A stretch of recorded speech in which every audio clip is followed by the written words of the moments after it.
Tayo nito ay magbike. Ando po siya sa labas. Ito po bike natin. Pas po tayo. Pas po tayo.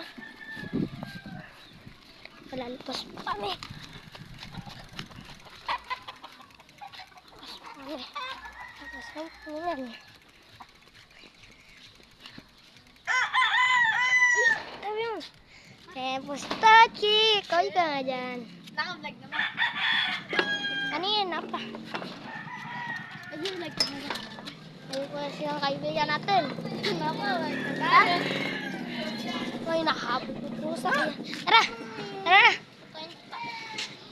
Kuya nga ito ba? Tara! Managkano na po kami. Vlog mo ngayon. Sorry po, di na kami makapag-vlog. Oo nga po, hindi po kami nakagala.